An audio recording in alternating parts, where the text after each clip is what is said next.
थोड़ा सा मुझे बताइए मुनीब साहब, थोड़ा विकिपीडिया और गूगल पे सब कुछ मौजूद होता है, but still we want to know अच्छी बात क्या पढ़ा, क्या पढ़ा, कैसे पढ़ा, और क्यों पढ़ा और क्या फायदा हुआ उसका। मेरा हमेशा से ख्वाब था, मुझे या तो फोर्सेस में जाना था या पुलिस में जाना था, लेकिन उसके बाद बस फिर एक ऐसी शूट पे गया मैं देखने के लिए, तो ख्वाब जो था वो चेंज हो गया।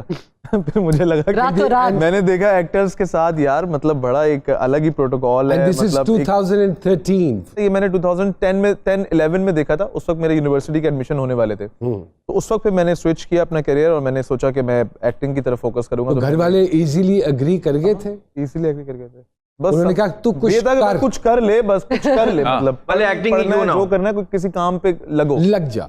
तो मैंने ग्रेजुएशन की फिर अपनी मीडिया साइंसेस में एडवर्टाइजिंग के अंदर, के बाद फिर मास्टर्स में एडमिशन लिया, लेकिन वो कंप्लीट नहीं कर सका। उसके बाद फिर ड्रामा इंडस्ट्री मैंने ज्वाइन कर ली, कमर्शियल से स्टार्ट किया और फिर एक ड्रामा कर। और अगर मैं ये कहूँ कि ये एक्टिंग का जो था शौक या कीड़ा, इन अदर वर्ड्स, तो ये था हमेशा से?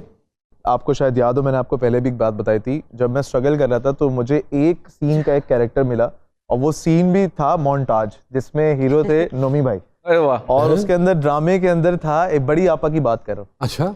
और उसके अंदर जो है वो एक मोन्टाज सीन था जिसमें कोई टॉकी भी नहीं थी, उसमें भी जो सिनेरियो ये था कि एक लड़का है जिसका रिश्ता आता है सारा के लिए, उस लड़के का भाई बना हुआ था मैं, जो यूं कोनी मार रहा था, भाभी आ गई। और अल्हम्दुलिल्लाह अल्लाह ताला के करम से मैं 2019 में नोमी भाई के साथ सेम कैटेगरी में नॉमिनेटेड था, बांदी। तो मैंने जाके, आपको शायद याद हो, मैंने आपको बात बताई थी कि मेरे लिए सिर्फ ये नॉमिनेशन ही सबसे बड़ा क्या बात है। माशाल्लाह माशाल्लाह। और बांदी से जी टेक ऑफ किया है ना जी? बांदी 2013 में जो आया था उससे।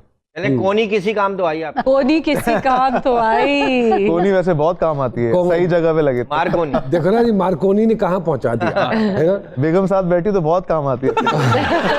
मोहम्मद साहिबा, as you been to India as well, वहाँ ऐसे बहुत सारे अदारे हैं जो ट्रेन करते हैं हमारे यंगस्टर को, तो ये कितना फर्क डालती है ग्रूमिंग एक्टर की और उसकी ट्रेनिंग? कुछ बताएंगी इस पे? डेफिनेटली डालती है। कितना जरूरी है यंगस्टर्स के लिए? ऑफ कोर्स यंगस्टर्स के लिए, बिकॉज देखिए ग्रूमिंग और पढ़ाई और चीज़ें आपकी बहुत यंग एज में शुरू होती हैं, तो वो बहुत आपको काम आती हैं।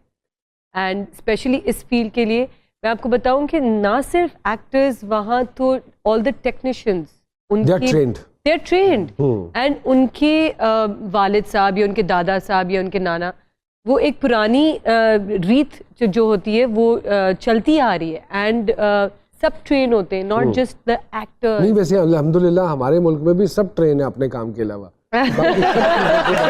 सारी नॉलेज है, सबको सब कुछ बता रहे होते हैं, पता कुछ नहीं काम के अलावा। बिल्कुल ऐसे, अपने काम के अलावा सब चीजों का पता है। पढ़ा लिखा एक्टर और नहीं पढ़े लिखे एक्टर की परफॉर्मेंस में जमीन आसमान का फर्क आ जाता है। पढ़े लिखे एक्टर को पता होगा कि अगर मैं एक अमीर कैरेक्टर कर रहा हूँ तो मैंने कांटा कौन से हाथ में पकड़ा था, तो छुरी कौन से हाथ में पकड़नी है, मैंने इसको कैसे, मैंने कैसे नैपकिन लगानी है, मेरी बॉडी लैंग्वेज क्या होगी, मैंने किस तरह, मेरी लुक क्या होगी, अमीर आदमी कैसे देखता है, गरीब आदमी कैसे देखता है।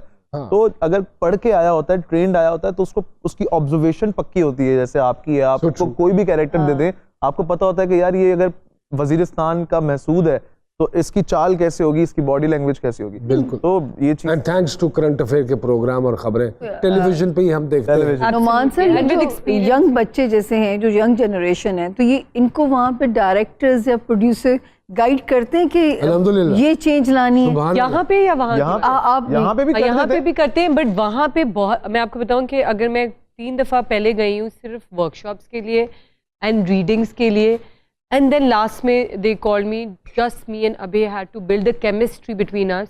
देखा आप शॉट कैसे देंगे when there is no chemistry? Ajay आप देखें तो हम तो 10 सीन करते हैं वहाँ पे, कितने 10 सीन, मैंने कहा कभी कभार 12-15 भी हो जाते।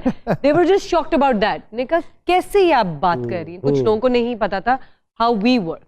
वहाँ पे वैनिटी वैन्स थी एंड आई वाज लाइक, आप एक बॉक्स में बंद कर दिया है मुझे, मुझे कोफ्त होती थी। हमें तो बातचीत का शौक है, आयो क्या हो रहा है, ये वो, एक कमरे में 6 लोग बैठे हुए, एक कमरे में 6 लोग बैठे हुए। यहाँ तीसरे स्पेल पे सर मैं आपको बताऊं, मैंने कहा मैं तंग आ गई, मैंने कहा मैं डिप्रेशन में जा रही हूँ। I am not a sort of a person जो अकेले बुक लेके बैठी हुई हो या अपना कोई म्यूजिक सुन रही हो। I am not that. I like being around people and I'm very talkative. एक हमारा हल्ला गुल्ला चलता रहता है सेट पे और हमारी ट्रेनिंग वो है और वहीं पे हमें पता है कि कपड़े चेंज करने, एक दूसरा सीन पढ़ना है जल्दी से, एक हम हैप्पी सीन कर रहे हैं, एक रोने का सीन कर रहे हैं। और लेकिन अभी भी बहुत सारे एक्टर्स हैं जो दूसरे अपने सेपरेट रूम की डिमांड करते हैं कि हम नहीं, मैं आपको मजे की बात बताऊं, अभी रिसेंटली मैंने एक सीरियल किया जिसका नाम है कैसी तेरी खुद गर्जी। पहले दिन मैं गया तो मेरे साथ सिर्फ 2 आर्टिस्ट बैठे हुए थे, एक का नाम था टीपू शरीफ साहब और आयशा तूर साहिबा, हम बैठे बाद में कहा यार वो बाकी किधर हैं जिनके साथ सीन है, वो किधर हैं? मैंने कहा जी एक फलां जगह वो फलां कमरा है, एक उधर बैठा है, एक उधर बैठी है, एक फिर उधर बैठी है। मैं कहा क्यों दूर दूर क्यों बैठे हैं, कोई खास बात नहीं? अब तो जी वो सारे दे ऑल डिमांड। तो प्रोड्यूसर कौन था जो दे रहा कमरे? प्रोड्यूसर कौन था? ये आई ड्रीम्स का प्रोजेक्ट। अच्छा अच्छा।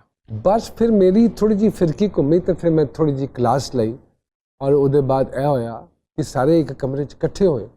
मैं क्या कैसे केमिस्ट्री, आप वाली बात, कैसे केमिस्ट्री डेवलप होगी जब तक हमारे में एक दूसरे के साथ, अगर हम एक फैमिली वाला किरदार कर रहे हैं कि हम एक फैमिली के रुकन हैं, तो वो कैसी चीजें जेल इन होंगी अगर हम बैठ के आपस में बात ही नहीं करेंगे। तो ये वो वाली बात, बट सब जैसे आप ऐसा है, ऐसे है, मैं भूल रही हूँ। हाँ आपके साथ कभी ऐसा हो लेकिन ये है नहीं, तुम रिमाइंड कराना चाह रहे हो कि हमने जो प्रोजेक्ट किया था उसमें कुछ हुआ था? हमने जो प्रोजेक्ट किया था उसमें तो कोई ऐसा सीन ही नहीं था। हाँ, उसमें तो ऐसा कोई सीन ही नहीं था। फ्रेंड्स ज्यादा थे। आप दोनों अपना शो बहुत अच्छा कर रहे हैं। चलो ठीक है, तकरीबन कर रहे हैं, अच्छा लग रहा है यार। रूल्स तो लिखा होता है ना। ये देखिएगा आप शुरू होने वाला है इंशाल्लाह। हो गया। लेकिन वही वाली बच्चा वाली बात और मेरी वाली बात हम उसको लेके चलेंगे कि आप बिल्कुल ठीक कह रही हैं, केमिस्ट्री का डेवलप होना बहुत जरूरी है, बहुत जरूरी। यही अब हमें ड्रामों में लैक नजर आती है कि वो जेलिन नहीं हुए हुए किरदार एक दूसरे के साथ। कुछ लाइफ साथ बैठने से गॉसिप भी तो पता चलती है। अच्छा फलानी जगह क्या हो रहा है, मोस्टली आजकल उसका मजा अलग आता है ना, गुना बढ़ते हैं। मुनीब के पास सबसे ज्यादा गॉसिप होती है मेरे पास। अच्छा मैं आपको काटूं, इन्फॉर्मेशन निकाल लेता हूं। मुनीब जो है फुल एंटरटेनमेंट है आपके सेट पे। अगर आपको पता हो कि वो कास्ट हुआ हुआ है तो आप कहते हो कि ओए होए 70 दिन आपके बड़े मजे से गुजरेंगे। जिस दिन मुनीब का काम नहीं होता था ना, थोड़ी सी खामोशी हो जाती थी। I mean, sometimes he's irritating as well. अब ये सवाल मुझसे भी पूछेगा। इसका जवाब मेरे पास भी बहुत दिल से कूट के आ रहा है। I mean, इतने मजे का। अच्छा वो क्या इरिटेटिंग मोमेंट होती है जरा? ऐसे को जाके जब बोल देता है तो I mean चुप कर जाओ मुनीब। But I mean अच्छी बातें करता है और like सबको साथ लेके चलता है। तो हम कहते थे वजाहत भाई प्लीज आज मुनीब को तो बुलाए ना, मींस के लाइक बहुत सादा दिन गुजरा है, डल दिन गुजरा है, मुनीब आएगा तो थोड़ा सा ऐसी शख्सियत को लाइफ ऑफ द पार्टी बोलते हैं। Life of, he is the life of the party, he is the life of the party. Absolutely.